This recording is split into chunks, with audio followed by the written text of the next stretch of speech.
Happy Juneteenth, folks. Coming up at Roland Unfiltered for June 19th, 2019. The ambassador for Ghana to the U.S.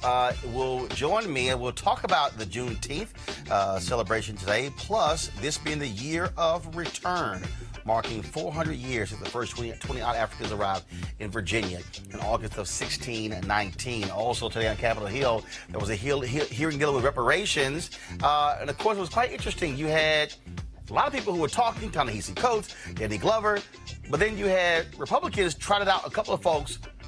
And everybody asking, why in the hell were they there? That made no sense whatsoever. Also on Capitol Hill, Reverend William Barber testified before the Budget Committee hearing representing the Poor People's Campaign. We'll have that for you. Also, we've got new black mayors in Kansas City and Dallas. And also, I've got some word for the South Carolina Democratic Party. They are only allowing MSNBC to broadcast or live stream from their state convention Friday and Saturday, locking out C-SPAN, Fox News, CNN. But I'm going to talk about how this also locks out black media companies like this one. Wait till we break it down. It's time to bring the funk on Roland Unfiltered. Let's go. He's got it. Whatever the miss, he's on it. Whatever it is, he's got the scoop, the fact, the find. And when it breaks, he's right on time and it's rolling. Best believe he's knowing. Putting it down from sports to news to politics. With entertainment just for kicks, he's rolling. It's on go, y'all. It's Roland Martin, rolling with Roland now. He's funk, he's fresh, he's real, the best, you know he's Roland Martin now.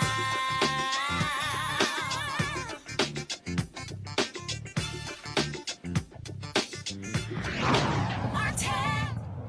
Today is Juneteenth. It is the day where we recognize the end of slavery. Even though the Emancipation Proclamation was signed 1863, it wasn't until 1865 on this date when slaves in Texas found out they were free when the general came to the shores of Galveston, Texas to make the announcement. Texas became the first state in the country to actually create this day as a state holiday as a result of Al Edwards, who served in the legislature there. So we certainly appreciate all that he has done.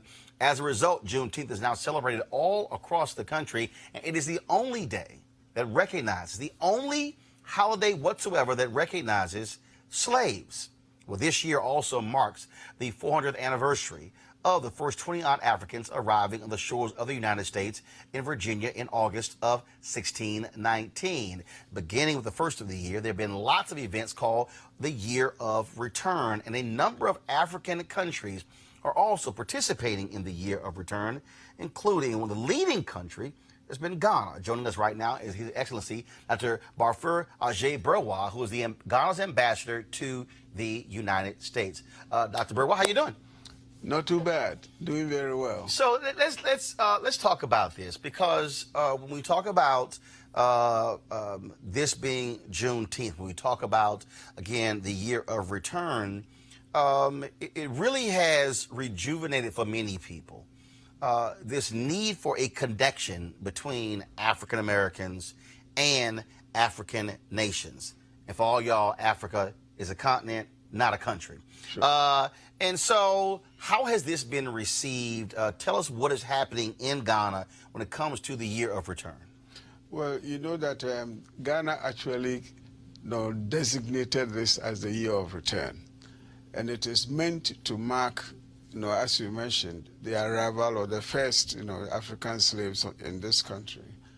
But we are also making it a point of igniting a certain kind of connection between brothers and sisters. The brothers who, against their will, left, the shores of Africa and came to this country, operated under very difficult circumstances, had to learn a language that they never knew, and in the process they mastered the language. They wrote, songs, they wrote sonnets, they wrote poems and all that in that language. And in fact, also raised the delivery in that language to a very high level. And in fact, at the moment, a lot of African Americans are excellent exponents on the delivery of the language. Besides the fact that they didn't have much of a higher standard of structured education, they wrote books, they published a lot of literature. A lot of them became scientists and such, and made significant contributions to the development of this country to make it what she is today. And they are still contributing. So we, in talking about a year of return, we are also saying that brothers and sisters ought to come home, to see the homes that they left, to see what is it that is going on, to taste the hospitality that they haven't probably had for a very long time. And besides, since we consider them brothers and sisters, Ghana is their home. And home is where you go, and they have to take you in. And there are a number of African Americans who've actually moved to Ghana. Yeah. Michelle McKinney Hammond, Sure. her father lived there, passed away, and had a home there, and Sure. she's since moved there. A few years ago, I connected with a sister who did business here in Washington, D.C., Sure. and she opened a couple of golf shops in Ghana and some other countries as well. Ghana has really spent a lot of time over the last couple of decades really emphasizing travel back. And so I would dare say probably more African Americans likely come to Ghana each year than any other African nation because of that level of outreach. Exactly. And in fact, quite a number of them, as we said, have moved there and settled. And a lot of West Indians have also, moved to Ghana and settled. And it's basically because we, as I mentioned earlier, we consider, African Americans as brothers and sisters. And the year of return, we are using it to, as it were, renew the necessity for forging together. Because whichever way we look at it, we are just two communities across the pond. And the genesis of our settlement, obviously, even though different, actually doesn't cancel the fact that we are all related. And I suspect that, even you, Roland, you've been to Ghana a few times, but I'm sure that if you're in the streets of Ghana and you don't speak first, somebody might speak a local language to you because of the way you look and all that. So we consider the two sides as one community, which has undergone different experiences. And we ought to be able to cross-fertilize each other for the pure and simple reason that, time and whatever that has happened hasn't been able to, as it were, wash away the fact that we are related. You talk about, you're right, I first visited in 2008 and had a very good time there. And it's so funny, too, because when Black Panther came out, everybody was talking about Wakanda, Wakanda, Wakanda. And then I bought a number of outfits from there and actually had a number of made. People say, oh, my goodness, Wakanda. I'm like, no, Ghana. I'm like, I actually been there. That's right. And again, even with Black Panther, again, that coming out, again, this whole sense of pride. And I spoke there at a technology conference. And one of the things that I think is critically important is that we're seeing the Chinese. We're seeing other countries, of course, the French and others. Sure. We're seeing folks still doing business, taking natural resources. How critically is it important? What is the agenda of the Ghanaian president to say we want to be doing business with African Americans who are in construction, who are in engineering, who are in doing any number of things? Well, the slant basically, and as it were, the concentration, is that we would want to do more business with, African Americans, partly because of the common heritage, and then also partly because a lot of them are very skilled in the areas that they are. And we do believe that if we were getting closer, the benefits really, as it were, spread on either side of the pond. And more so, some of us might argue that the devil is better than the angel you never met. And therefore, at least the African Americans, we do know that somewhere along the line, there is something in all of us that is common. And therefore, should there be any significant advantages, we ought to be able to share those advantages. And that is why we are making this effort to engage, African Americans, because of the fact that I'm sure if, African countries are shining, there is a reflection on African Americans. And indeed, since we consider African Americans as brothers and sisters, we can basically argue that you cannot sit somewhere else and watch your house burn on the other side. Because sometimes somebody might ask you, when are you going home? Knowing very well that the home that they are referring to is the one that got burnt. So we do have this commonality of interest that we would want to, protect, we would want to, expand, we would want to explore, so that at least on both sides of the community, we all feel like, yes, we are moving on. You're talking about the relationships. You also, I was on social media, and you waived the visa requirements between Jamaica and Ghana. Here we go to my iPad, please. And so these are the photos that I saw off of Twitter where that took place, where the agreement was signed. So so Jamaicans and Ghanaians no longer have to now get visas to travel back and forth between both countries. Sure. Yeah, that is to facilitate, as it were, interrelationships between the two communities. And if in islands like Jamaica and some of the other smaller islands, there are lots of names that obviously are either Ghanaian names or derivatives of Ghanaian names. So in a way, because we consider ourselves, a single community, and in fact, you may know that we have legislation on the books which says that African Americans have a right of abode in Ghana. So it's more or less translating what we know into practical terms. So you want to go from Jamaica to Ghana, all that you need to do is to hop onto a plane and then land in Accra. I want to talk about a couple of moments here. So Gerald Horne has a book called The Rise and Fall. Here you can go to my iPad. The Rise and Fall of the Associated Negro Press, Claude Barnett's Pan-African News and the Jim Crow Paradox. And what's interesting when I read this book, he talked a lot about what Claude Barnett was doing in terms of bringing news and information back from the motherland, and also was a transfer of information. I remember years ago when Bishop Desmond Tutu received a Trumpet Award. And he talked about being a child in South Africa, but seeing the pages of Ebony magazine and seeing how African Americans were living and how that gave them hope and inspiration fighting apartheid. Sure.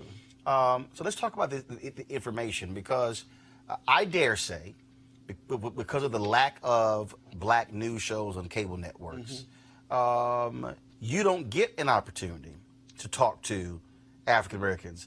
The cable news networks aren't calling you. Sure. When African heads of state are traveling to Washington, D.C. for a variety of reasons, very rarely are they being received and talking to media outlets. Sure. Late George Curry, often with NNPA, would travel. I remember the interviews that he did with Mugabe in Zimbabwe and some other leaders as well.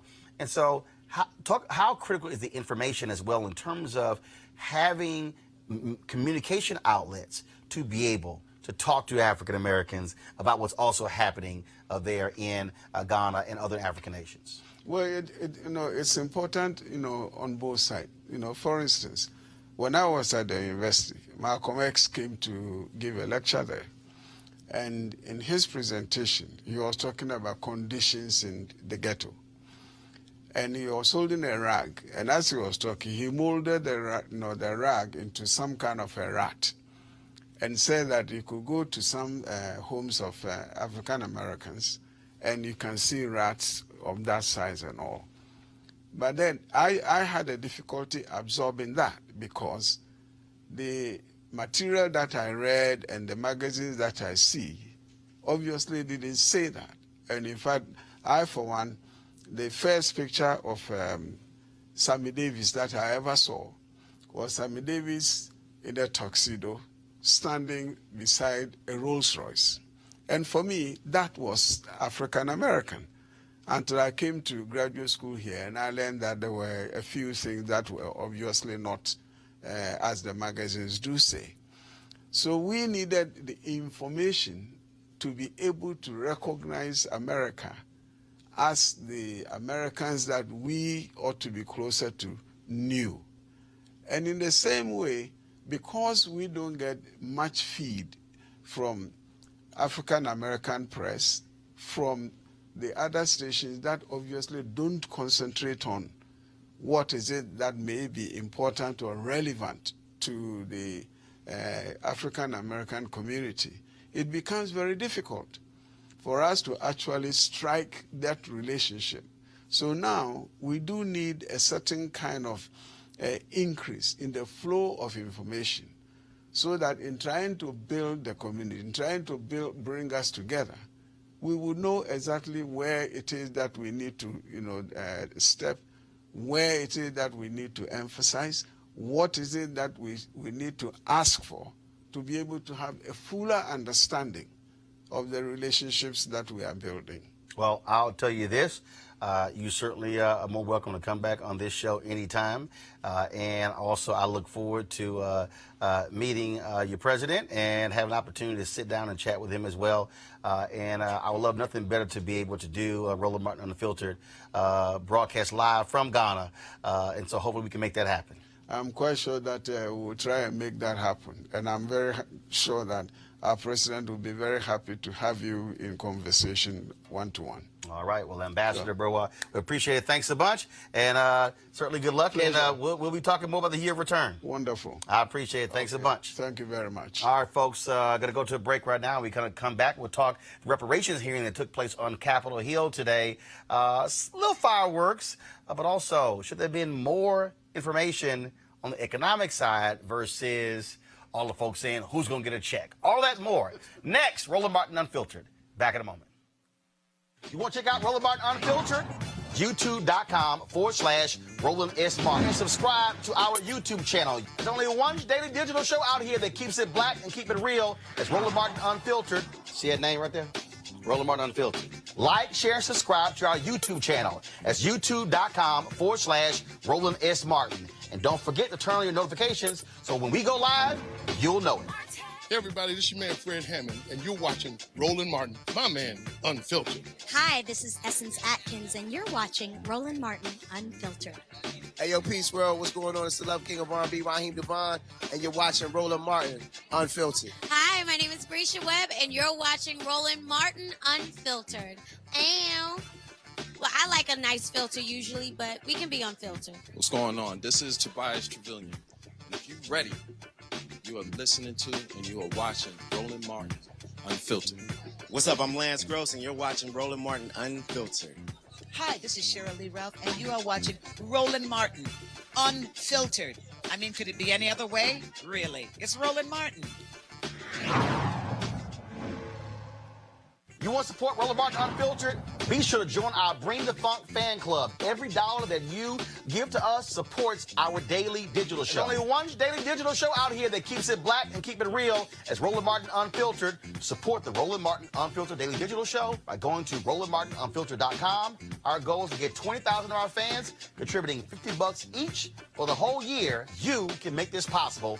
RolandMartinUnfiltered.com. All right, folks. Also, neglected to mention, there's going to be a candlelight vigil at 8 p.m. this evening at what? The African American History Museum.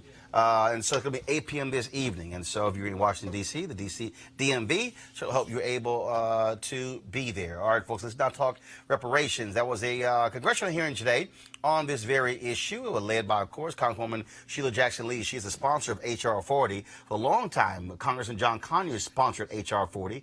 And so this was the first hearing on this issue in more than a decade, according to Ron Daniels. I talked to him this morning on the Tom Joyner Morning Show. There were a number of people who were speakers, including Ta-Nehisi Coates, Denny Glover, but also Dr. Julianne Malveaux, who's often on our show. Here is Denny Glover speaking today before Congress.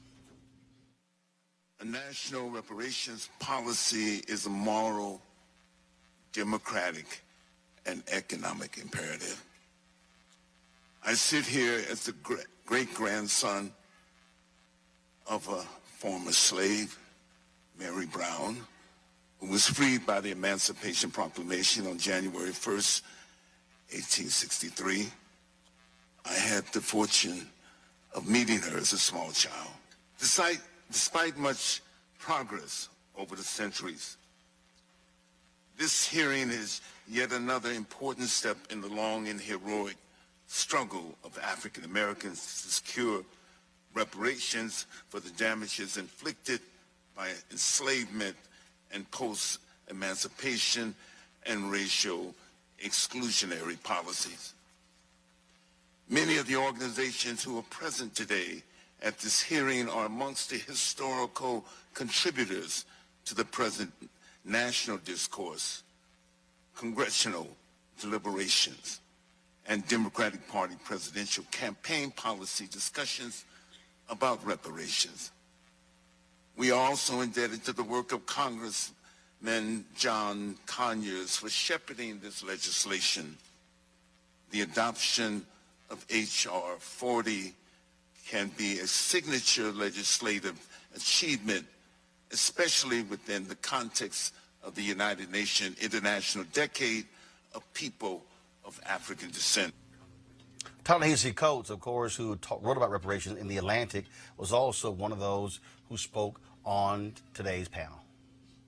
Yesterday, when asked about reparations, Senate Majority Leader Mitch McConnell offered a familiar reply. America should not be held liable for something that happened 150 years ago, since none of us currently alive are responsible. This rebuttal proffers a strange theory of governance, that American accounts are somehow bound by the lifetime of its generations. But well into this century, the United States was still paying out pensions to the heirs of Civil War soldiers. We honor treaties that date back some 200 years, despite no one being alive who signed those treaties. Many of us would love to be taxed for the things we are solely and individually responsible for. But we are American citizens, and thus bound to a collective enterprise that extends beyond our individual and personal reach. It would seem ridiculous to dispute invocations of the founders or the greatest generation on the basis of a lack of membership in either group. We recognize our lineage as a generational trust, as inheritance. And the real dilemma posed by reparations is just that, a dilemma of inheritance. It is impossible to imagine America without the inheritance of slavery. As historian Ed Baptist has written, enslavement, quote, shaped every crucial aspect of the economy and politics of America, so that by 1836, more than 600 million, or almost half of the economic activity in the United States derived directly or indirectly from the cotton produced by the million-odd slaves. By the time the enslaved were emancipated, they comprised the largest single asset in America, $3 billion in $1860, more than all the other assets in the country combined. Now, Ta-Nehisi, obviously an author, Denny Glover's an activist, but where were the economic voices? And that did not sit really well with Dr. Julianne Malveaux, who is an economist, and she sort of shook the panel up. This is what she had to say. I am delighted to be here because this hearing is not on time, it's like overtime. It's more than time for us to deal with the injustices that African American people not only have experienced in history, but continue to experience. I'm an economist, so economics is a study of who gets what, when, where, and why. It's a study of the way the factors of production are paid. The elements are land, labor, capital, and the secret sauce. Some people call it entrepreneurial ability, some call it creativity. Land gets rent, labor gets wages, capital gets interest, and the secret sauce gets profits. But the work of predatory capitalists is to figure out how to extract more from the factors of production toward capital and away from people. And we've seen that in the past 3 decades with our own economy, but more importantly, enslavement was about the devil's work of predatory capitalism. Indeed, enslaved people got no wages, and we represented capital for other people. And so after enslavement, first of all, enslavement was the foundation on which our country was built. So anybody who says, well, I didn't have any slaves, no, you didn't have to have any. What you had to do was experience them, enjoy the fact that they were here, enjoy the fact that their labor made it possible for there to be a Wall Street, a bond market, and all of that. But beyond that, the post-enslavement case for reparations can be made by examining racially hostile public policy and government complicity to white supremacy. All right, folks. Now, what was real interesting about the panel is that, I mean, you had folks like her and Ta-Nehisi and others who were there, invited by Democrats to speak. Then the Republicans, press play. That this is not exactly true. Mr. Glover mentioned all of the studies and books that have been written on the subject. I would argue, in fact, that in the 10,000-year history of slavery on every continent, there is not a single example of slavery that has been more studied than slavery in America from the 17th century to the 19th century. So it is actually not true that we have not told the truth, that we don't know our history. Moreover, in the past 50 years, if we're talking about what scholars in America, in the American social sciences, have directed their attention towards, it is hard to find a subject on which more books have been written that has been more studied than racial inequality. Thank you. Thank you for that. Mr. Owens? Well, there's a difference between what somebody said was being studied and then what really was done. Okay, so then, of course, you had this dude, Burgess Owens. Okay, y'all, here are his credentials. Former NFL player, Fox News commentator. That's the best Republicans could come up with? Press play. The greatest legacy from our dad, who served in World War II, came home, could not do his postgraduate down in Texas because of Jim Crow laws.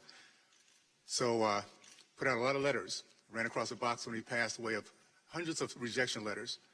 He used that as motivation because he eventually got to Ohio State where he got his PhD and went on being a very successful entrepreneur, college professor, researcher, and someone who was very proud of our race. He reached back to his very last days to the young people, giving them hope that this country, they can succeed, and if they really wanted to, and if they pull themselves up by their bootstraps, worked harder than the next guy. That's not a racist deal, guys. That's the American way. We work harder than the next guy. Greatest legacy from him was my belief that I would do everything I could to make sure he was proud that I held his name. The greatest thing for my mom, my dad, is I never, ever even thought about disrespecting mom.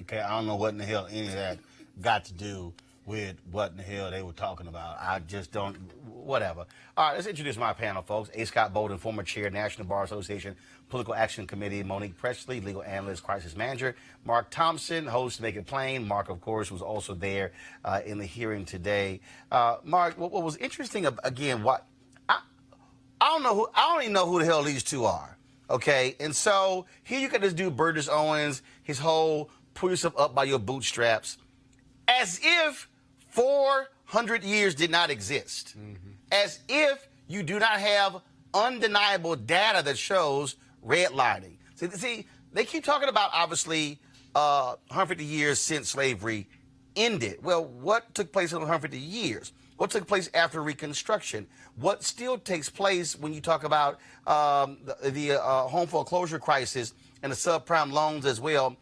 53% of black wealth wiped out because of homes. And so, what planet were they really on? Well, there's thank you for having me, by the way, Roland. Good to see everyone. There's a reason why you haven't heard of them, because they were handpicked by the minority members of the committee. And in some of the other interactions, you saw them refer to these individuals by first name. Obviously, they have relationships. if the four of us decided to be black conservatives and Uncle Tom's like they are, we'd be big fish in a small pond. And that's how you make a name for yourself. I even engaged the young man Coleman Hughes because we were on a panel together on another network, and because he keeps saying that we shouldn't get individual checks. And nobody was really making that argument at the hearing. In fact, when in Clyburn, the National African American Reparations Commission, they've been talking about some of the economic things that you alluded to, and maybe we'll get into that a bit later. And I said, Coleman, why don't you stop saying this thing about this individual check? But it's a red herring to inflame the right wing and fearmonger whites that we're coming for their individual money. And that's the only role they play. Their argument was completely feels like a welfare check. That's right. That's the code language. Right. And that's also in our panel is Michael Singleton, who is a contributing host to Consider It on the Vox Media on Facebook. Good Morehouse man. So but this is why I tell people all the time you have to understand what the game is, Scott. Right. They want to reduce the conversation to you get a check, who gets a check? When one of the points Julian Malveaux made, I'm going to play it in a second, is that no, you must look at this thing from a system standpoint. And even when this guy Coleman says nothing has been studied more, no. There are people who are utterly clueless about the real story. It's how it is being framed. That to me is the fundamental issue. Well, but that's the whole debate, though. That's what it all comes down to, because the red herrings get you off the main view, the main issue. You know, I call it the tree of slavery. You started the base 400 years ago. You had slaves for 200 years or however long, right? But the manifestations of it, the branches of slavery that lead us to 2019, the manifestations are still there. And so if you say that my ancestors are no longer here, you say that white ancestors of others are no longer here, so why should they pay? Well, why not? It still occurred, and the manifestations are still negatively affecting us. The Germans apologized to the Jews and paid reparations. America apologized to the Japanese who were put in internment camps and apologized. And yet for 200 years, 400 years, we were in slavery, and nobody wants to apologize to us. It seems like we're the largest minority, and so we got the greatest chance to overcome it, but we still struggle with our history of slavery. The thing for me, Monique, again, when you hear this dude talk about, okay, history, whatever, is not actually understanding the link. When we did the story 2 weeks ago, three African Americans lost $3.2 billion in Chicago alone because of discrimination, housing discrimination. Anyone who saw Skip Gates' documentary on Reconstruction, black folks lost $1.5 billion that was put into the Freedmen's Bank, stolen and squandered by white folks. There was never a bailout. Right. $1.5 billion, the equivalent of $1.5 billion lost. And so those are things that folks in this country walking around on Capitol Hill have no idea about, because that's history, not his story. Right, but that wouldn't even matter, Roland, because, and I'm going to get through this on June 19th without crying. Okay. But I'm from Galveston, Texas, and so it means something to me, right? Because I've been the places where it was announced, and my great-grandfather was a slave when Gordon Granger showed up and said, today you're free, 2 years after, right, the freedom actually happened. So today means something to me. Oh, my Lord. But what it really means is there was a transfer of property that should have happened, and there was a transfer of economy that should have happened right then. Because if so, then we could have afforded to lose $1 billion 100, 200 years later, and it wouldn't have mattered, because wealth transfer starts originating in property. That's what this country is about. You're talking about wealth. I'm talking about wealth. I'm not talking about being rich. Exactly. I'm not talking about money bags, money bags. That's right. I'm talking about wealth transfer, where when you die, there's something that goes to your children, whether you had a dime in the bank or not. They automatically have a leg up. And the history that brother was talking about, yeah, we studied it. And we know it, but we don't apply it. Because right now in Galveston, Texas, I'm rich. and I'm wealthy. Why? Because my grandfather, who graduated from Meharry, chose to be a postman instead of being a pharmacist so that he could own property. My grandmother worked in the home, but she was a nurse's assistant. My mother, who's still alive, was a teacher. My daddy worked at a manufacturing company instead of going to play basketball because they understood what it was about. So today, I'm sitting here and I have real wealth. I can't find no money. God knows I can't for these two. But I don't need nothing, right? And there's a difference.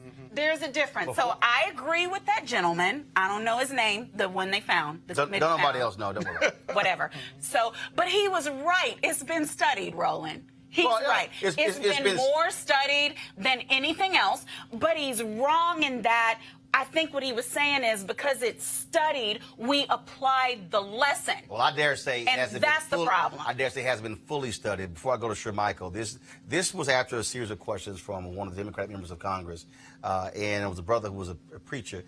He basically pulled Dr. Julianne Malveaux into the conversation. So I want y'all to hear this exchange. But you'd have to go really quickly. I had one question for Mr. Coates, so if you wanted to add something real quick. I'm running out of time. No, I'm the economist on the panel, so it's a little bit... No, I know that. It's a little frustrating that economic questions are being directed to non-economists. Well, I think I have some things that I'd like to be able to say about some of this. But thank you, my brother, for giving me, for passing the mic. I really do appreciate it.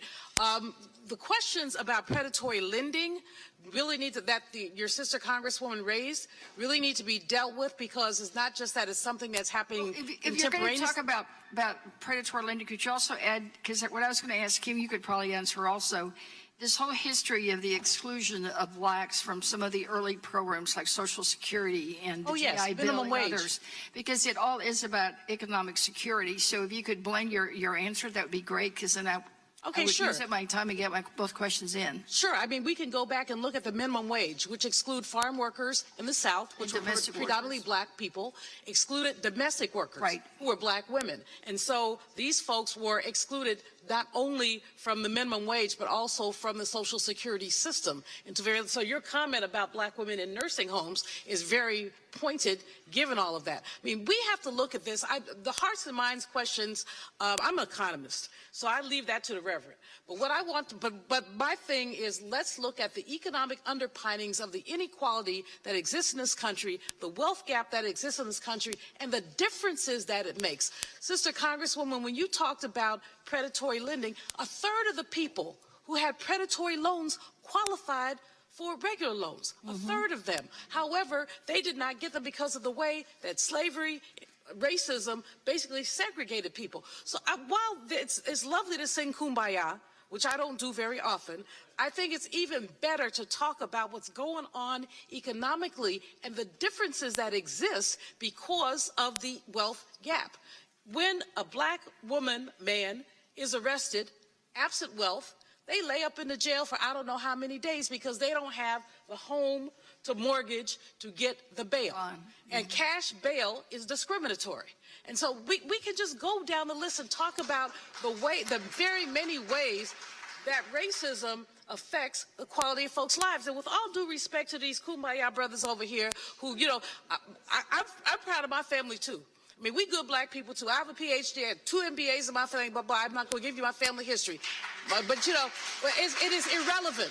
It is irrelevant when you're dealing with structure. I want y'all, Congress people, to deal with issues of economic structure, and an economic structure has generated an inequality that makes it difficult for people to live their lives. When zip code determines what kind of school that you go to, when zip code determines what kind of food you can eat, these are the vestiges of enslavement that a lot of people don't want to deal with. Forgive my, you know, I'm kind of over the top, but I usually am. Those in the audience who know me know, you know, tick, tick, boom. But the fact is that I'm gratified, Sheila, Congresswoman Jackson Lee, for these hearings, but I'm also frustrated for the tone that some of this has taken because it takes us away from the economic underpinnings of what needs to go on here.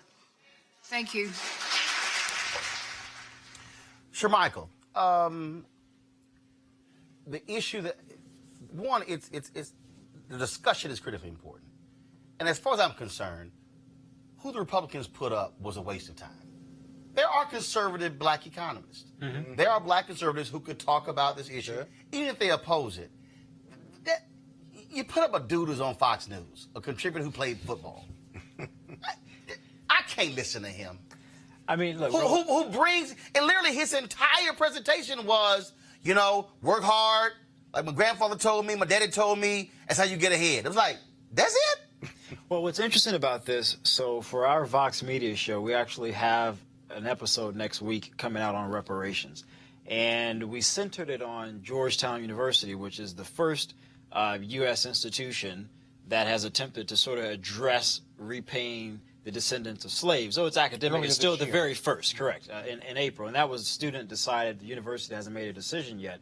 But in the research of doing this, we spoke with a Duke University economist. And what the economist was saying was, based upon his calculations, there's about 30 million individuals that he estimated would be able to receive some form of a reparation, whatever that would look like. But going through the history, we discovered President Obama didn't support reparations. And I'm going somewhere here. Joe Biden just announced he doesn't support reparation. And so as we continue to look through this, what we found was not only are there white Republicans who don't necessarily support this, there's also a lot of white Democrats in Congress who don't support this. So looking at it legislatively speaking, we sort of came to the conclusion that even trying to set up a committee to explore this would almost nearly be impossible. But here's on that point. And so, look, somebody asked me longer, Roland, you support reparations? I'm like, no. Here's why I said it. Because I'm looking at the reality of legislatively. And my whole deal is, this is where they are. Unless you change who's there. That's the key. At the end of the day, I can make the economic and moral argument, okay, why it makes sense. I can go through the history. I can lay out all the facts. It still gets to the question of, will it pass? We're not even at the point, as far as I'm concerned, of having a count to vote discussion.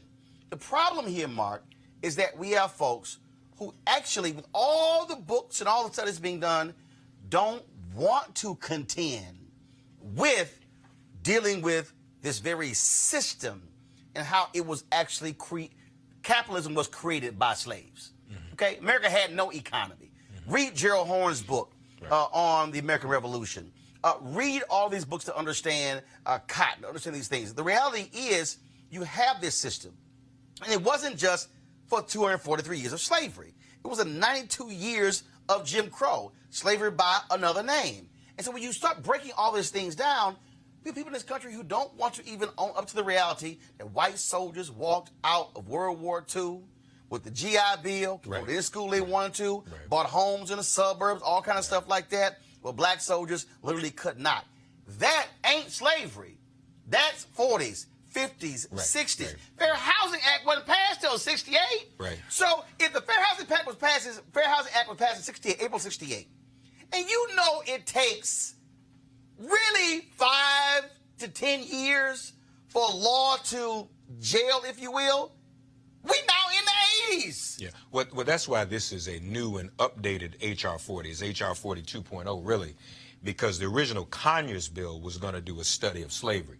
This is a study of, everyone stipulates slavery existed, but this is a study of what form reparations would take, not only for slavery, but for slavery's vestiges, which includes lynchings, Jim Crow, segregation, lack of access to capital, being left out of Social Security, Homestead Act, GI Bill, Fair Housing Act, Voting Rights Act, and the current criminal justice system, which includes modern-day lynchings of police violence and mass incarceration. All of that is included in this, and what the two Republican Uncle Toms were not willing to say outright.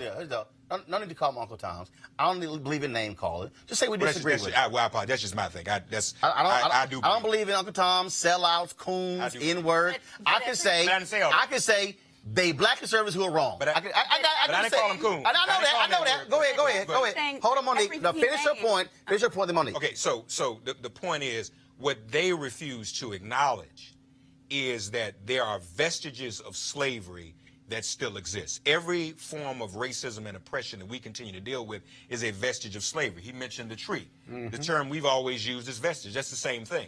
And so that's what this bill would address and what form reparations would take for all of this inclusive. Monique.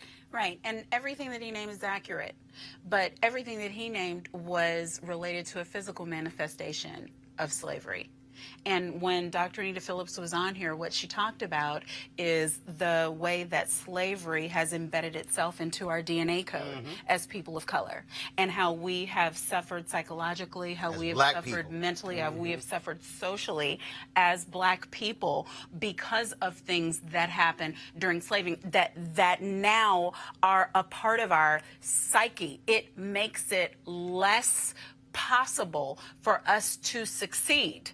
Even if we had certain things that were a grant and a given to people who were not black. So for me, if somebody asks me if I support reparations, I don't know how I say I don't. We have found our way to the moon, right? In this country, haven't we? What do you mean by that? What do you mean by that? We've gone to the moon. We're smart. Oh, yes. I'm sorry. So, Go right ahead. so we can't figure out how much you get. I mean, it's not you get a car, you get a car, Well, you get a car. I get it. Right. My point is, no, but here's the thing. It's one thing to say we don't have a legislature to get it done. It's another thing to say we don't have the right president. We didn't have a black one. What do we need, a horse? It's one thing to say, come on now, that it's a hard thing. We in this country do hard things. It wouldn't matter if we got it wrong, Shermichael. It wouldn't, because if we got it wrong and he received something and you did and I did, now I don't know about your ancestors, I'm just saying, and you got something. Now listen, okay. What, just because I'm light-skinned and I get less? I'm saying a little sketchy. Yeah. You and I both. We're not. That's one- racist. That's racist. But my point is, hell, give me $1,000 and let's move forward and figure it out again. No, because the argument, Roland, that people are trying to make is that we shouldn't get anything. Oh, no, I understand that. That is garbage. And Scott, what Scott That's not Michael, true. What bothers me again is when, and again, look, game recognized game. If you want to have this conversation and it stops at 1863, but I can't ignore what took place with the Great Compromise of 1876. Right. And it became the Great Compromise, actually the election of 1876 and the Great Compromise of 1877. I can't ignore where literally black folks, and Julianne talked about it, I didn't play it, the black folks she talked who were run out of town. Black people who literally left land they owned. That's right. Black people who were so oppressed by racism and bigotry, packed their stuff up and left Mississippi and Alabama and Texas and Arkansas. Left land. I can't forget. And went north. If they didn't, they would went north. All right, I can't forget the black folks who also had the land stolen by racists. The history, see, where the study comes up, where I think Homeboy is wrong, is that if you actually study black folks since actually 1619, what you will see is bootstraps, pull down. Yeah. Pull bootstraps up, right. Pull back down. I can show you a line from 1619 to present day where black folks pull bootstraps up, pull back down, and the last big pull down was in 2007, 2008 with the home foreclosure crisis when 53% of black wealth was wiped out because of that. That was black folks bootstrapping up. That's actually been our history. When we have done that, got pulled back down. That's a good point.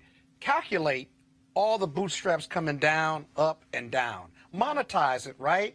That's a number, or a series of numbers, if you will. The other thing I want you listeners to understand is I heard Mitch McConnell and others talk about, I don't know whether we could do this constitutionally or not. Are you kidding me? This is an allocation. Well, hell, you it's just a gave, budget. just gave $28 billion. Just gave $28 billion to farmers who got screwed by the tariffs. And hell, that wasn't even a vote. So don't go for the okay. It's a budget item. It is a budget item. Sure, Michael. Again, that for me is why I disagree with Homeboy when he said we've studied it, because no, we haven't really owned up to it. I'm gonna tell you this story before I want you to speak. Okay. I spoke at a black construction conference. It was at National Harbor a few years ago. So I meet this sister, and her job is to ensure that you don't have front construction groups in North Carolina. So she tells me she meets this the largest construction company in North Carolina. She says, how'd y'all get started? And the guy says, well, our daddy was in the Army. And when World War II ended, our daddy said that, you know what, I want to start my own construction company. So he went to the bosses who were white. Hey, we got this surplus paving equipment and stuff. Can I just have some of it? Yep. And they said, yeah. Whatever. Homeboy leaves the Army with a government handout. Yep. Starts a construction company. Builds it up. And to this day, his sons and their sons and daughters are now the beneficiaries of a government handout. You can't show me a black soldier who left with a shovel. Yep. But his business was started with Army surplus equipment and making millions of dollars. So not only did he have free equipment, he could apply for the contracts. So even if a black soldier was given free equipment, they couldn't even apply for the contracts. So when I hear McConnell and others talk about, oh, it was so long ago, no, I can show you black people who are living today. The vestiges. Who could not even bid for a contract if they had equipment, couldn't apply for the jobs, couldn't buy a home in a certain place. So as a result, black person over here bought a house in the neighborhood. House may have been $12,000. The white person's house was $35,000. They couldn't even sell the house for $12,000 when they tried to sell it. They sold it for like $12,100. So they made $100 on the house. Yet the person over here resold the house for $40,000. They got $5,000 from it. Guess what? That ain't slavery. That's still the American story.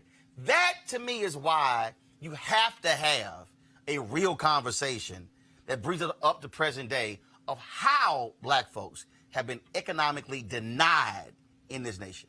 Well, what's interesting about this is not only was the nation's wealth built off of free slave labor, you talk about many American businesses, Wells Fargo, for example, Brooks Brothers, for example. You talk about all the insurance companies. You talk about the Ivy League universities, the Georgetowns, the Harvards, the Yales, all essentially off of the selling of slaves in order to stay open. Correct. So I think this is a very nuanced situation that I don't think a lot of politicians, just to be honest and frank, aren't really interested in learning more about, which is why I do agree that we need to have some type of a committee to explore this further, because I think there's this sort of understanding that, oh, it's just going to be free checks, we don't want to do that. Well, this is a far more complex issue that we need to address. And I don't know any black person who's saying, I want anything free. I think what people are saying is we want to make sure that we have the same playing field as everyone else. And that currently does not exist because of systemic racism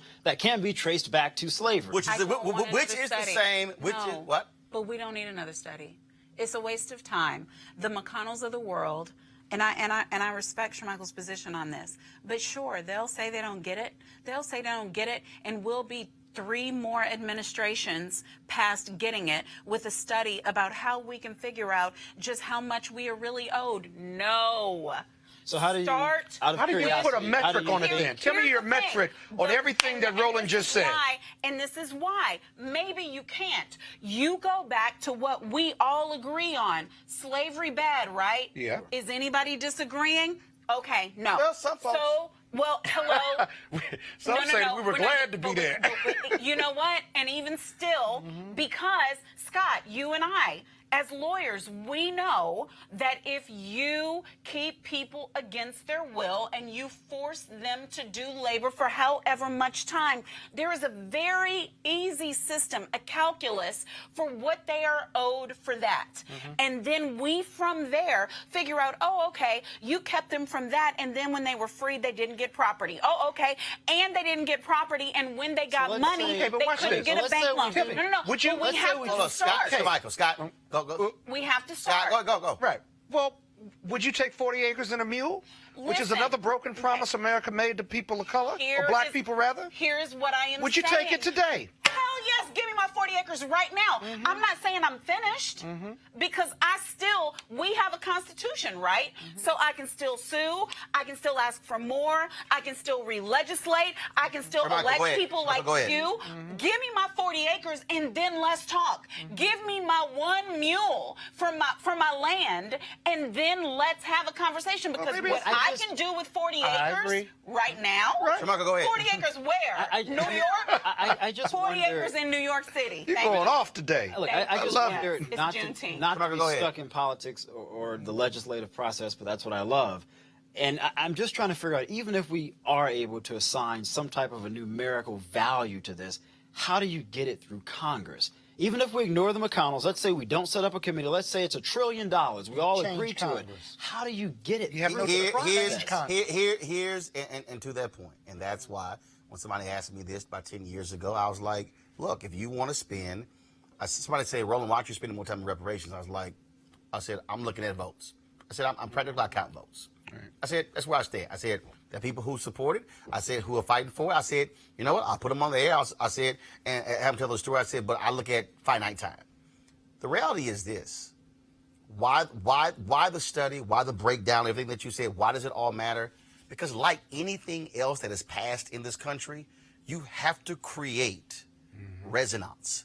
You have to create momentum to where you frame that. Look, how many people literally said, ain't no way in hell we're going to be able to get the right to vote? Right. After Kennedy gets killed, look, everybody forgets the original civil rights bill that Dr. King and others supported had all of it in one.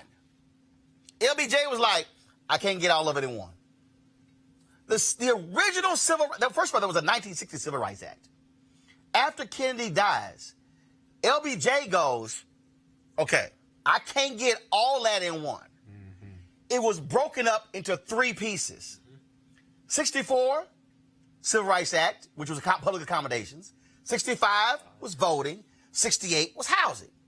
He said, I'm going to get it, but I can't get all of it at once. You have to create that, which is where voting comes in. So when I hear people say, unless this happens, I ain't voting, if you don't vote, it's not going to happen. No. Because here's the deal. You have to elect a Congress that is going to be amenable to your argument, your argument. But health care is a much more timely and relevant example to me. So we need... And that took 50 years. No. But okay. Actually, I'm sorry. But we're actually, 150 years. But we're here. No, but what I'm saying how is long it took for everybody to who get asks, passed. I support no candidate. But what I will say is, right now, every front runner but Biden says yes to reparations. So we need a reparations Democratic candidate because Trump is a non-starter. So we need a Democratic candidate, and then we need a Democratic House because that's how we got health care, right? So, and we need whatever version of a bill we can get where something is passed. To the Senate, hold on one second. I said what we need. Actually, you had Democratic President, House, and Senate. That's how guys and 2020 is viable for that it certainly is, if we're about our business. I'm not certain, though. Final comment on this. Even if realistically we were able to get a magic wand and grant what you're asking for. No magic wand, just votes. Or votes. I'm just not even convinced that if Democrats control the House or the Senate, that you would have enough votes, because you have to look at some of the districts that some of those members even represent. But I'm not convinced some of those white members. But here's the deal, Mark. Vote. Hold on. First of all, I agree. Just being honest. No. First of all, I agree with your point. But here's the piece. You don't need 435 or 100, Mark. Thank God. What you need is 218 in the House. Well, that's true. We'll never get it. You need a simple majority or 60 in the Senate. And then what you actually, and I dare say, you actually need more than that, because assume it's going to be a veto, even if it's a Democratic president. Right. So the bottom line, but again, to the people who are watching, Mark, I want you to speak to this. This is the final comment. Okay. If you got 60 people who sign on now, right, and the next session you got 90, you picked up 30. That's right. The problem I have is with folks who don't understand that, look, it is not going to happen in a year. But if you decide to not vote, It's over. You have absolutely take long. guaranteed That's right. it will It's never gonna happen. happen Final in comment. February. Well, you know, there were Yeah. some people there today that have been propagandized that way. But I was watching people today. And afterwards, I talked to some of those people, and they couldn't come up with an argument against anything that was said. Yeah. So just like all of our struggles, they've taken time. We didn't know we'd be here today on this Juneteenth 2019, and I'm very moved by the story you told, by the way, about your great-grandfather.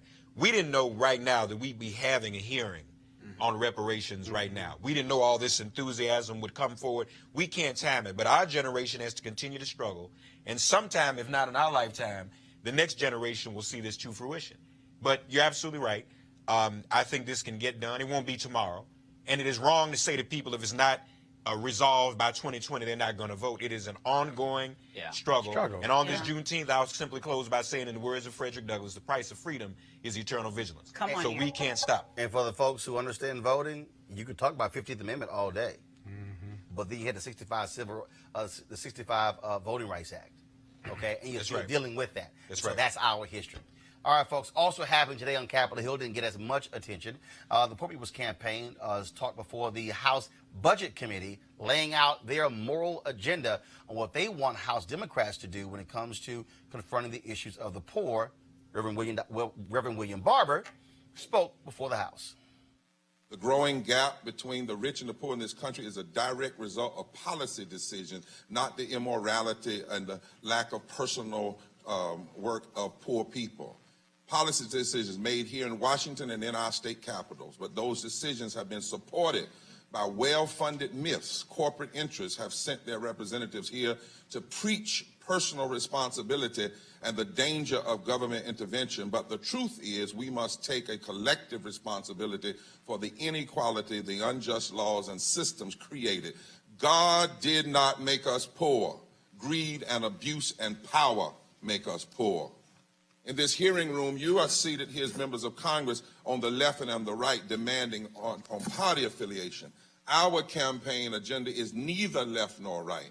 It aims to challenge both sides of the aisle. It aims to reach toward the moral high ground. The agenda is rooted in the religious values of the prophet of Isaiah that every legislator ought to hear again, since you put your hands on the Bible to swear yourselves into office. Woe unto those who legislate evil and rob the poor of their rights and make women and children their prey.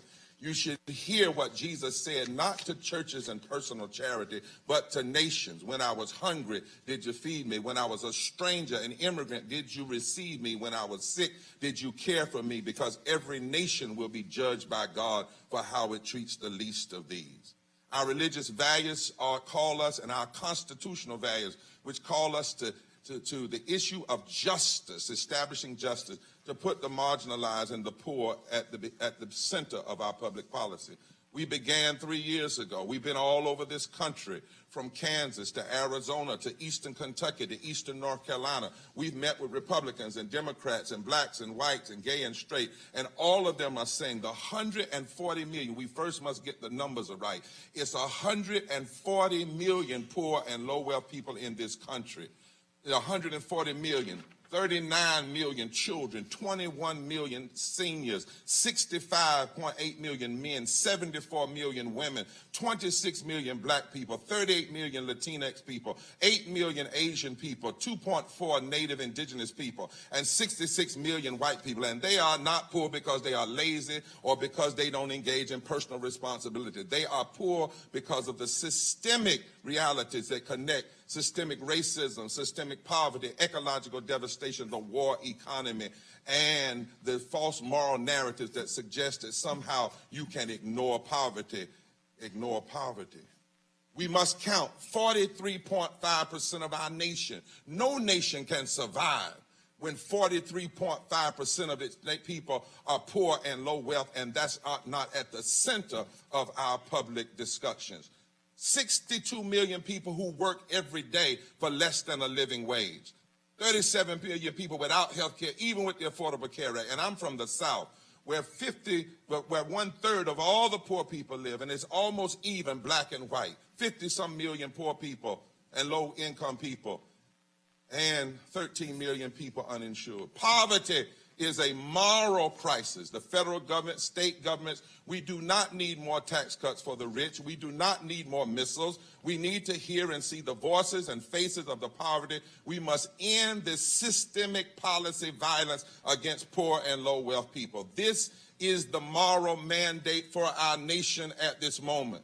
The work of reconstructing America is not done, and we must do it together, and nothing less than the promise of our democracy is at stake.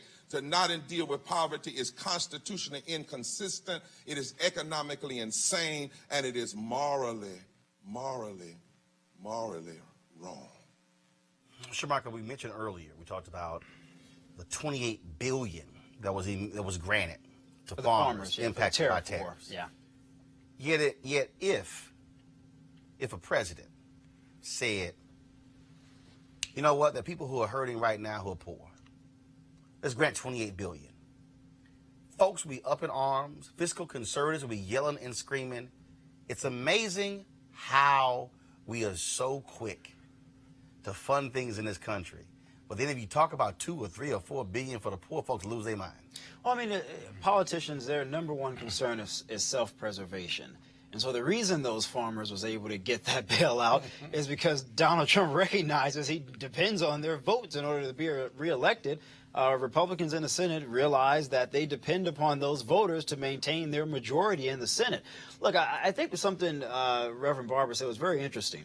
It does become very difficult for a country to have an ever-growing, increasing majority of the population being in poverty. China is actually attempting to address this themselves because they have done some studies to realize that this is going to be problematic as we continue to try to become a superpower. So at some point, with the world becoming more globalized, we're going away from cheaper labor because of technology and automation. You're going to have even more people falling into that category of being impoverished. Country, no, we are. We are. You have haves and have-nots. No, you do. And that's what capitalism Hold on, finish. I agree with that. But in understanding that, you also want to make sure that you're training and providing your people with the proper skill set so that they can survive in this ever-changing ecosystem. And if you're not doing that, then you're only going to continue to increase the number of people that live in poverty. Scott? Yeah, but what about the social welfare system that we do have? I mean, there are no pure capitalistic societies, because if we were purely capitalistic, then you'd have a running poor population, a wealthy, and that's why we talk a lot about the middle class. Russia is not pure socialism. It's a combination of both, and so are several other countries. And so I think the danger that Reverend Barber is touching on that people are going to have to recognize is that, sure, you can have a capitalistic society. That's why they won't give poor people money, because pull yourself up by the bootstraps, do X, Y, and Z, and either you make a lot of money or you don't. It's inherent in the system that you have some poor people and working poor people. And so the problem is, if you get more poor people, a growing poor people population, then the haves and the have-nots, there's a lot of have-nots eventually, you know.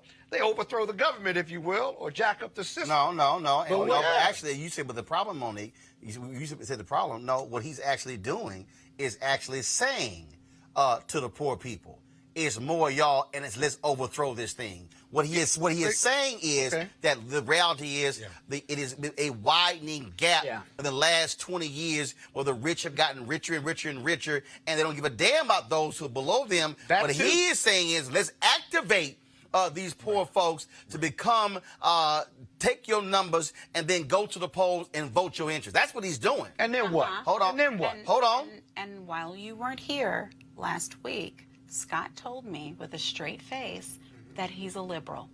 My point is this. And what's wrong with that? People who are working and are successful can't be liberal. Who is watching this show? Don't label me. Heard? Don't label. I don't have to label you. Right. You labeled you. I do. Now my point is myself. this. My point. Oh, yeah. You went there. Listen.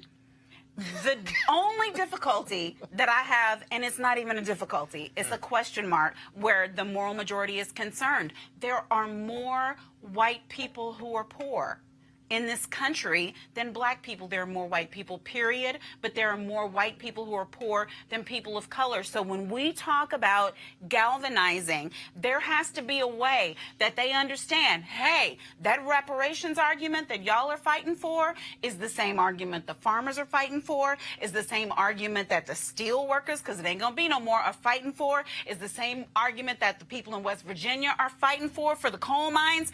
It's the same argument because it is an anti-poverty argument in one of, if not still the wealthiest nation in the world. And Scott, I'm fine with you. I'm fine. Okay, so we're capitalists, etc., so on. But I'm saying it comes down to a point of, are we right or are we wrong?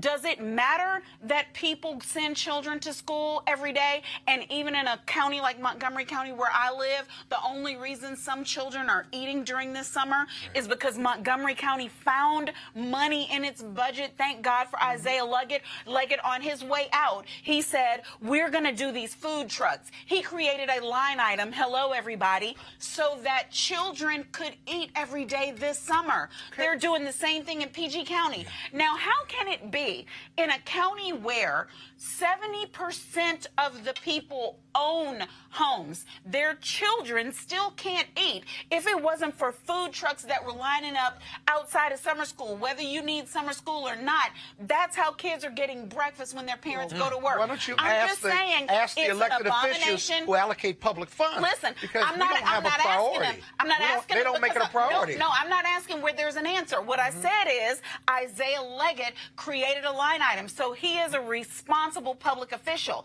Some of this stuff, all y'all conservatives, are y'all on here right now? Here's what the conservatives want. They want states' rights. They want low federal government intervention. So if you're still a conservative out there, Trumplicans, Republicans, whoever you are, these are state and county officials who found a way to make sure our children are not hungry. It's not about bootstraps right now. I agree, but the problem with white America is they believe, the problem with white America, poor white America, is they believe the Republican myth. Those poor white Americans ought to be standing right there.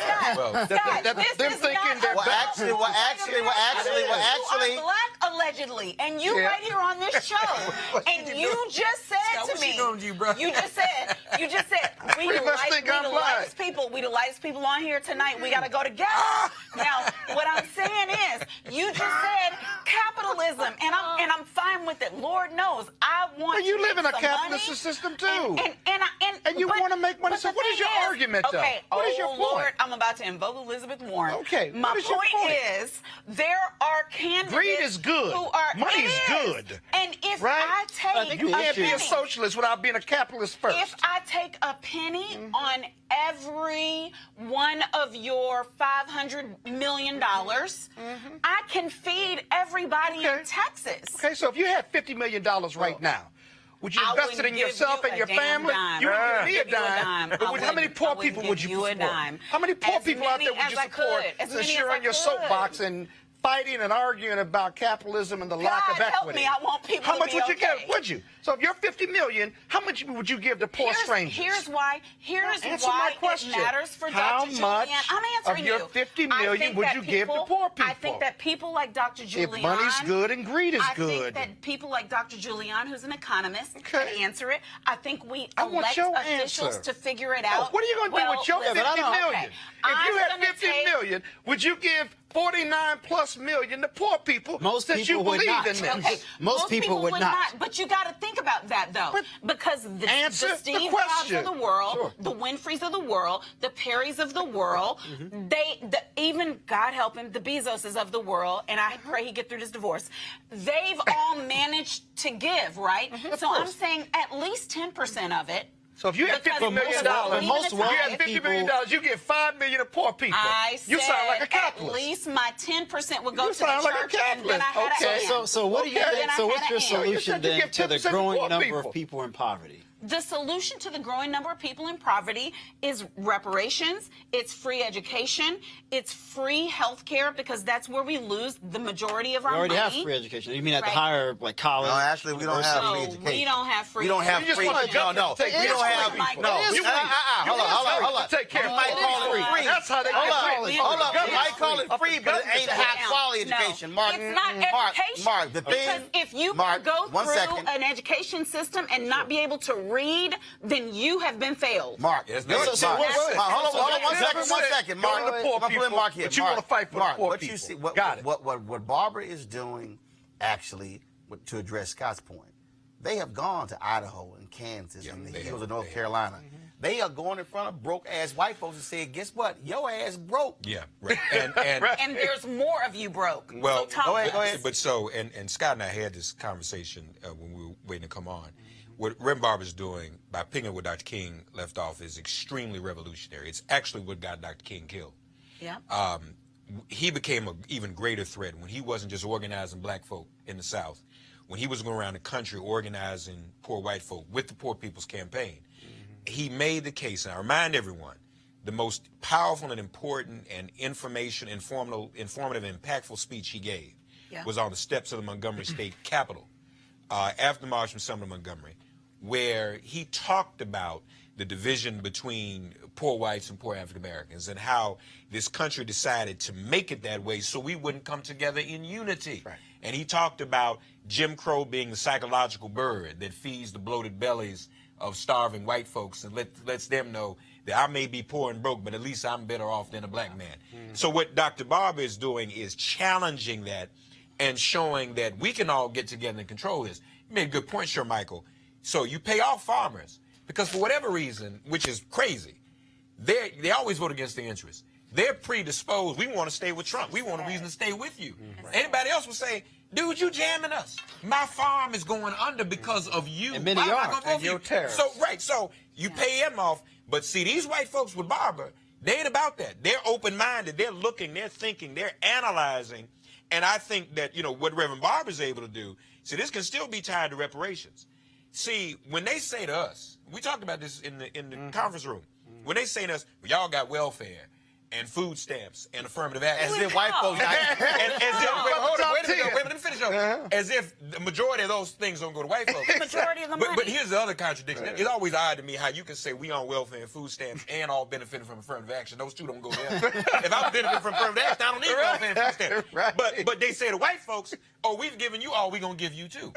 You got the GI Bill. You got all that stuff. So they say the same thing to them, but because of the perception, the face of poverty and the face of crime is black. We have Ronald Reagan to thank for that. He did black welfare queen. That is, right, and so that's the image, right? And so some white folks, as you said, don't even know that they poor and broke, and Reverend Barber's waking them up, and they loving him for it. Go ahead, here's the thing. I think this is unsustainable, to be honest. And if you look at the poverty, the growing levels of poverty in the country, I mean, you look at every single economist, and this is even conservative economists will admit this.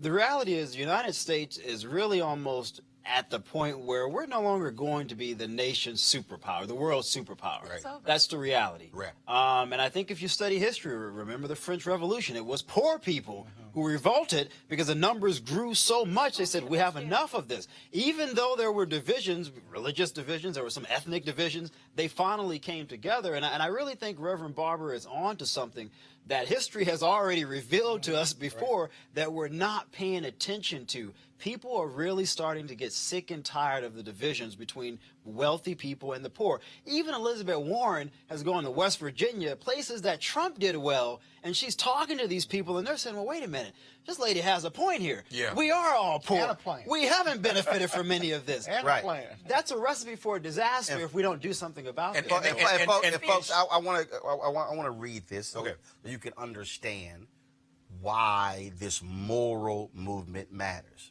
When Dr. King gave the speech after the Selma to Montgomery march, this is what he said on the steps of the Capitol. He said toward the end of the Reconstruction era, something very significant happened. That is what was known as the populist movement. That's right. The leaders of this movement began awakening the poor white masses and the former Negro slaves to the fact that they were being fleeced by the emerging Bourbon interests. Not only that, but they began uniting the Negro and white masses into a voting bloc that threatened to drive the Bourbon interests from the command post of political power in the South. To meet this threat, the Southern aristocracy began immediately to engineer this development of a segregated society. I want you to follow me through here because this is very important to see the roots of racism and the denial of the right to vote. I need y'all to listen to this part. Through their control of mass media, they revised the doctrine of white supremacy. They saturated the thinking of the poor white masses with it, thus clouding their minds to the real issue involved in the populist movement. They then directed the placement on the books of the South of laws that made it a crime for Negroes and whites to come together as equals at any level. And that did it. That crippled and eventually destroyed the populist movement of the 19th century. He went on to lay out, again, how they utilized mass media, how they used mass media to drive home this whole idea of white supremacy and keeping folks away. Now, let me unpack that. That's why when you watch mainstream media, you got to be very clear in terms of what you're watching, then what you're hearing. Why am I so critical of a lot of black websites out there? Because they ain't doing no original damn reporting. What they're doing is they're aggregating content. Well, they literally are rewriting stories done by white reporters, putting their name on the top and never making a phone call. So you are reading a whole bunch of these black websites thinking you're reading the black perspective when you really reading the white perspective just somehow rewritten by somebody who was black. If I really want to go there, y'all would be shocked to how many of these so-called black websites out there actually have white bosses. Uh-oh. You're generous saying real. Now, allow me again to further break this down. You need to understand power and how power wants to freeze out other folks from opportunities, which leads me to my criticism of the South Carolina Democratic Party. Beginning tomorrow, they're going to have their state convention. The leaders of the South Carolina Democratic Party have made a decision that is beyond shameful. Democrats have talked about Donald Trump being anti-free press. They've talked about how he has condemned the media. Yet the South Carolina Democratic Party cut a deal where they are only allowing MSNBC to broadcast live from their convention. Now, let me explain this. C-SPAN, okay, totally nonpartisan. Fox News, CNN, all are frozen out of broadcasting anything in the building live, not just on the podium, but also in the back of the room. Now, here's the deal. I ain't criticizing MSNBC because according to various reports, it's a free deal.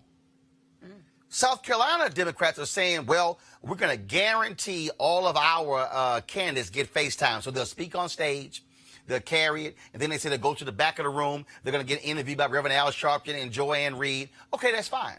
But here's the problem, why I got a problem. You are watching a black-owned show. You are watching a show that is about black people. Give me a wide shot. You are seeing 4 black commentators. You could turn on any cable channel right now, and you might have to flip to 4 to find a total of 4 black people. But you ain't going to find 4 on at one time. No. Matter of fact, hell, you ain't going to find a black host on right now because... Period. Right. Just saying. Right now, one don't exist right now. Not one. Can't find one. Why is the decision by the South Carolina Democratic Party wrong? Because this decision freezes out folk like me and this show, and then it sets a bad precedent. What y'all don't realize is the Supreme Court has already ruled that political parties are private. Even though historically there have been open conventions, they're private. Their primaries are private. They can choose whatever their own rules. Fox and C-SPAN and CNN have lodged a complaint saying this is wrong. But y'all might be saying, well, Roland, what's the big deal? Well, you planning to go anyway. Here's the deal. On Tuesday, we live stream from the hotel here of the Black Leadership meeting when it comes to the United States Census. We've live streamed from Reverend Barber's events as well. We were in Miami live streaming from American Black Film Festival. What happens when powerful interests start saying nobody else can do any live stuff except if you are MSNBC or Fox News or CNN? This is why net neutrality was a major deal. The South Carolina Democratic Party should be ashamed of itself for locking out media. They should say any media outlet should be allowed to come in and to live stream from their state convention. No media outlet, whether they are conservative or liberal or nonpartisan, should be frozen out. I'm telling y'all, as an African-American media owner, be very, very scared, because what then happens when they say, y'all not big enough? Y'all remember my commentary on the red carpet when all the stars, when the white publicists would shoo the black stars away from talking to all the little black media outlets? But see, them same stars, when the white folks weren't calling them, it was those black media outlets who were calling them. And if y'all really want me to start doing a roll call, I can show y'all direct messages and text messages of black politicians who wasn't getting no love from CNN, from MSNBC, from Fox News, and was saying, hey, can we please come on your show? Oh, I can run the whole thing down. What South Carolina doing is wrong. And I dare say every black politician who is a Democrat in South Carolina, from Congress to the state house to local, should be saying to the party, what you're doing is wrong. Because by doing this, you're setting a precedent. And you could be very well freezing out the next operation, the next black owner, somebody who is trying to inform our people by saying it's only them. Now, see, I didn't say only national media. No, y'all don't understand. No other media outlet can stream and do anything live. In fact, it's a 3-hour embargo. So that means if you're the black newspaper in South Carolina and you wanted to live stream an interview with one of the politicians, you can't do it. You can't do it in the building. You got to go outside. They say, oh, y'all can report on anything outside the building. You cannot do anything in the building. This is wrong. It's a bad decision. They have time to reverse it. And the deal is, MSNBC ain't even paying for the exclusivity. They gave it to them for free. That makes no sense. As a black media owner, this, folks, should not be allowed to stand, because I'm telling y'all, if they do this, somebody else is going to try it. And somebody else is going to try it. And somebody else is going to try it. And then what happens when we say, what about us? What happens when one of these networks is holding one of their debates and they say, oh, I'm sorry, Roland Martin Unfiltered, y'all can't stream from here because we control this whole deal? What if they say one of these presidential forums, no, y'all can't do anything from here because we control this whole deal? This, to me, is wrong. And it is unfair. And black folks have to be very, very careful, because this ain't got nothing to do with CNN or Fox News or C-SPAN. But I'm telling y'all, we created this platform to serve black interest. We created this platform to not only have this live show, but we also live stream events. We've live streamed rallies. We've live streamed speeches. We've live streamed conferences. We are doing what no other black website is doing. In fact, what we're doing here, BET ain't doing. TV One's not doing. Aspire's not doing. Revolt's not doing. OWN's not doing. Bounce is not doing. None of these black networks out here, none of them are doing what we're doing. Do not be silent. You should be telling the South Carolina Democratic Party, go to their Twitter handle, SCDP, and say, overturn this decision, because this is not how a free press is supposed to operate. They are a political party, and every member of the media should have access to the South Carolina Democratic Party. It is wrong. And I dare say to every one of you Democrats who is going to speak there, you should stand up and say, open the doors. Allow every member of the media in. And I'm talking to you, Vice President Biden, and Senator Sanders, and Senator Harris, and Senator Warren, and Mayor Buttigieg, and Eric Swalwell, and all of you candidates, every single one. You should say to South Carolina, This is wrong, and Democrats do not believe in freezing anybody out. If you say nothing today, it might be you frozen out tomorrow. Folks, that's it for us today. I want to thank Mark, Monique, Scott, Mr. Michael being on today's show.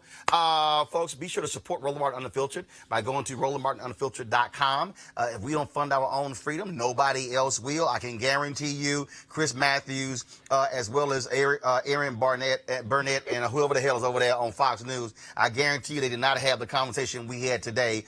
First of all, the Ghana ambassador to the United States, they certainly weren't talking about the reparations discussion that we had or Poor People's Campaign. And so, please, we want you to support us in what we do.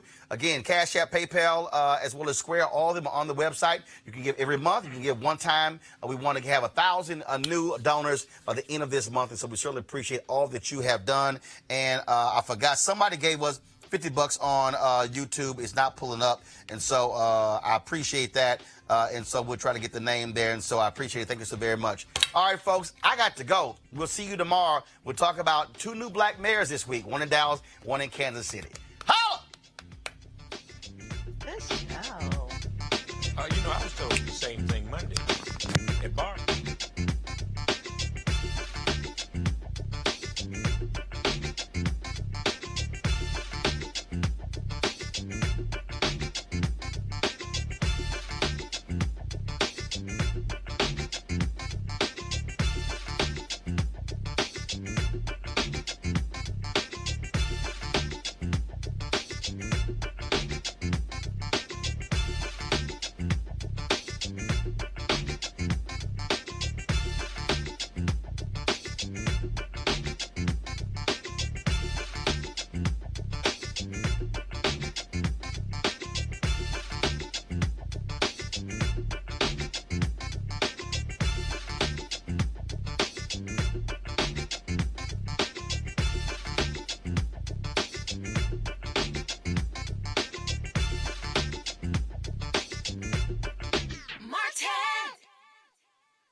Hey fam, want to check out Roland Martin Unfiltered, the blackest show on all of digital, cable, and broadcast. Check out our audio podcast.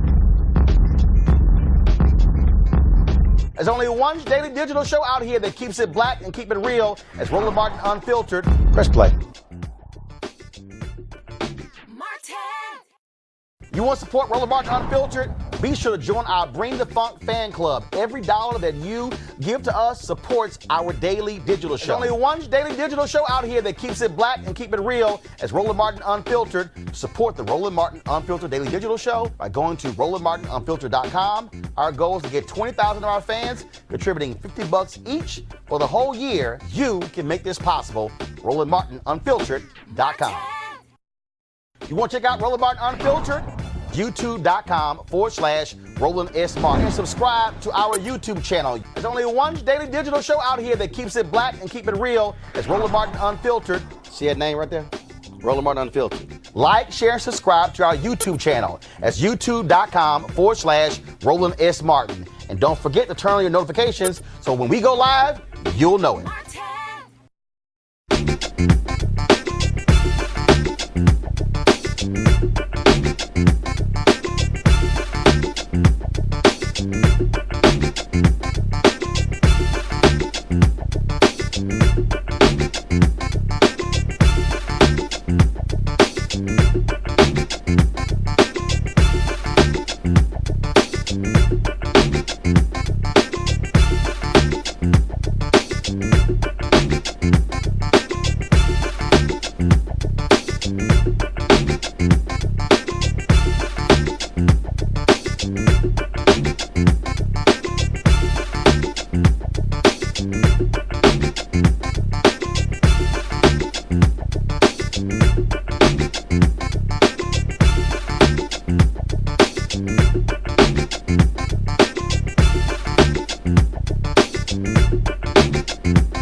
You want to check out Roland Martin Unfiltered?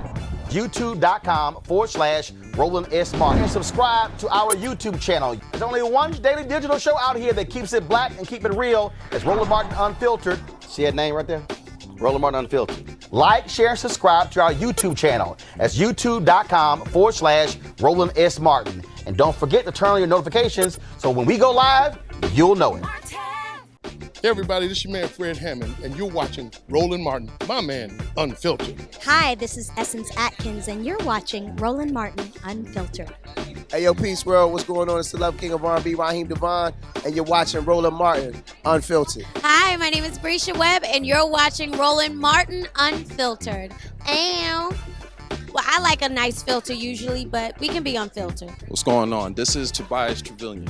And if you're ready, you are listening to and you are watching Roland Martin Unfiltered. What's up? I'm Lance Gross, and you're watching Roland Martin Unfiltered. Hi, this is Shirley Ralph, and you are watching Roland Martin Unfiltered. I mean, could it be any other way? Really? It's Roland Martin.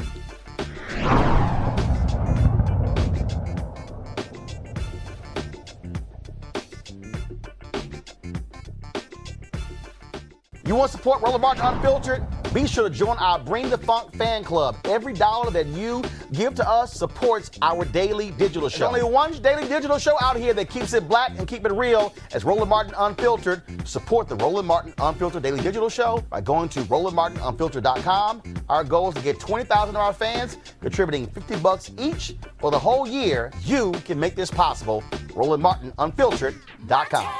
Hey fam, want to check out Roland Martin Unfiltered, the blackest show on all of digital, cable, and broadcast. Check out our audio podcast. There's only one daily digital show out here that keeps it black and keep it real. As Roland Martin Unfiltered. Press play.